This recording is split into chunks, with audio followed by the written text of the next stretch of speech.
Hello hi friends, నేను మీ Mahira. Welcome my channel my cooking my world. ఈరోజు మనం చూడబోయేది ఏంటంటే జామకాయతోటి గువ్వ మసాలా చేస్తున్నాం ఫ్రెండ్స్. ముందుగా 2 జామకాయలు తీసుకొని వాటి నీటితో శుభ్రంగా కడుక్కోవాలి ఫ్రెండ్స్. ఆ తర్వాత 2 జామకాయలను నేను చూపిస్తున్న విధంగా పెద్దవి అయితే 6 ముక్కలుగా కట్ చేసుకోవాలి ఫ్రెండ్స్. అవే చిన్న కాయలు అయితే 4 ముక్కలుగా నిలువుగా అడ్డంగా కట్ చేసుకోవాలి ఫ్రెండ్స్. అంటే సేమ్ ప్రాసెస్లో రెండో కాయ కూడా కట్ చేసుకోవాలి ఫ్రెండ్స్. చూస్తున్నారు కదా ఫ్రెండ్స్ ఎట్లా ఉన్నాయో, సేమ్ అదే ప్రాసెస్లో మనం కట్ చేసుకోవాలి ఫ్రెండ్స్.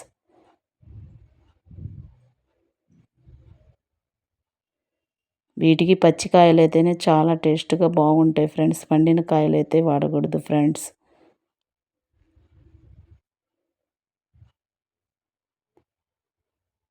అప్పుడు గట్టిగా ఉండి క్రిప్సీగా ఉంటాయి ఫ్రెండ్స్. ముక్కలు మనం తింటుంటే బాగా ఉంటాయి ఫ్రెండ్స్ అవి.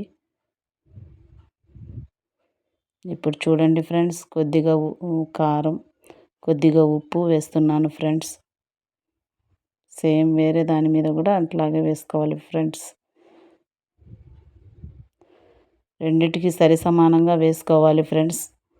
ఆ తర్వాత మనం స్పూన్ తోటి మొత్తం స్ప్రెడ్ చేసుకోవాలి ఫ్రెండ్స్.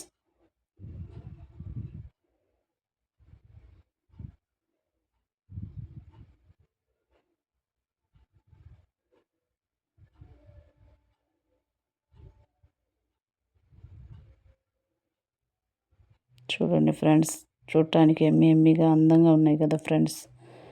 ఎమ్మిగా అందంగా కనిపిస్తున్నాయి కదా, చూడండి ఫ్రెండ్స్.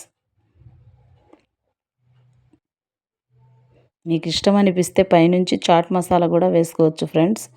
నేనైతే వేయలేదు ఫ్రెండ్స్, మాకు అంత ఇష్టం ఉండదు ఫ్రెండ్స్. అందువల్ల నేను ఉప్పు కారం ఓన్లీ వేసాను ఫ్రెండ్స్. ఈ వీడియో కనుక మీకు నచ్చినట్టయితే లైక్ చేయండి, షేర్ చేయండి, ప్లీజ్ సబ్స్క్రైబ్.